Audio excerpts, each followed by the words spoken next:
Hi everybody. Today is Monday. It is the 6th of July.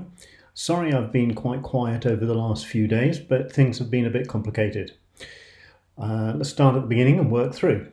First of all, I finished my time in Auxerre and had a great drive across France, west to east, and ended up in Luxeuil-les-Bains, which is a really lovely small town on the eastern edge of France. It is the place where Columbanus formed his main monastery. In fact, he began about 10 kilometers away in a place called Haigh, and then moved to here to his second place, but then this one flourished and became one of the most important centres. I've learned a huge amount about Columbanus here, particularly from the president of the Friends of Columbanus, René Forjou. No, that's the previous guy, Jacques Prud'homme. And thank you very much, Jack, for his help. He took me to visit Haigh and the cave where Columbanus had his retreated to, and then also spoke to me at length about the details. Most of the conversation was held in his car, and so I wasn't really able to record it, which will be a shame, and I hope I can remember most of what he said.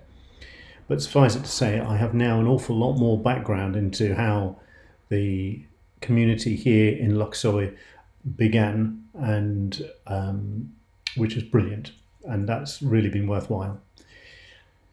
Other notable incidents. In Luxeuil, there is a archaeological site, and the tourist information centre is built on top of it.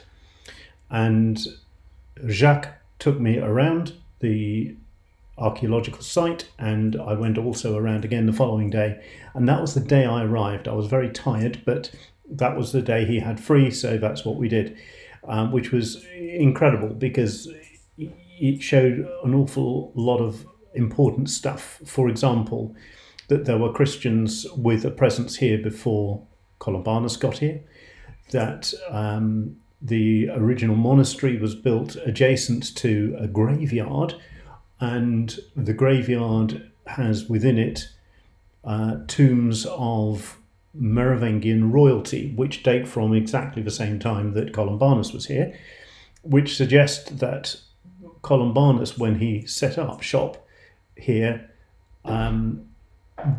it was done with the blessing of the local royalty, the Merovingian dynasty, and that they would send their children to him for education. And given the life expectancy of the time, some of them survived, some of them didn't, and many of them are actually buried here in Luxeuil, which was discovered through this archaeological dig, which is absolutely fascinating from my point of view anyway.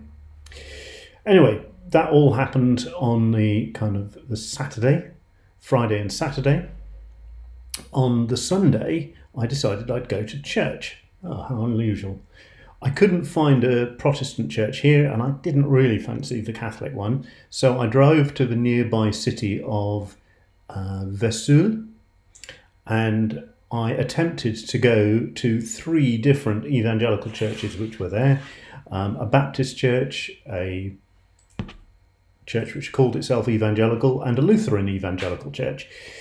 It turns out that all 3 of them were closed, so that was a bit of a waste of time, and as Sandra may have mentioned to you at St. Peter's on Sunday, I ended up in the heat of the midday sun, decided to stop and have a coffee at a local cafe, which I did, and a few moments later a couple came and sat next to, well, adjacent table to mine, by the name of Sylvie and can't remember his other name, it'll come back in a minute.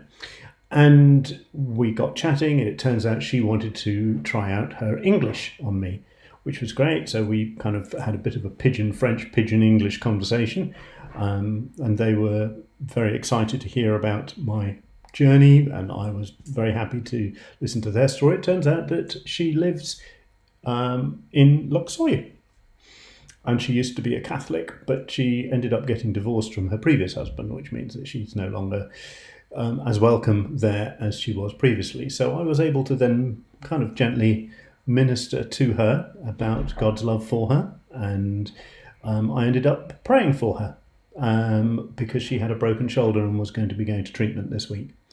So bless you, Sylvie. Thank you for that conversation. And I feel that in spite of the fact that I wasn't able to physically attend church, that the presence of God was where I was, in that cafe. I seem to do a lot of ministry in cafes. Don't know what it is. God seems to be quite happy for me to minister in cafes. And I'm happy for him to minister through me in cafes, if I'm honest, which is great. So thank you, God, for that amazing God incidence, that in spite of being physically unable to go to a place of worship, God was still present and working in a local cafe. A few physical issues have been going on. One is that my computer decided to die a couple of days ago, which is why I haven't been talking to you. But I've now obviously got it going again. And secondly, my shower flooded this morning. There was a blockage somewhere in the drainage system, but the very nice landlord, Benjamin, came and got that sorted for me an hour or so ago. And so we're now all back up and running, and I've been able to have a shower, which is really good. Anything else I need to say? Probably not at this moment. I'm here in Luxeuil for a few more days, and then at the end of the week, I'm going to be driving to Saint-Golan, one of the Columbanus outposts in Switzerland. Anyway, hopefully I'll speak to you before then, but God bless you. And it's lovely to hear bits of news and the success of the Rose Festival and so on. So really good. Well done for everybody who's been involved in that. Bless you all.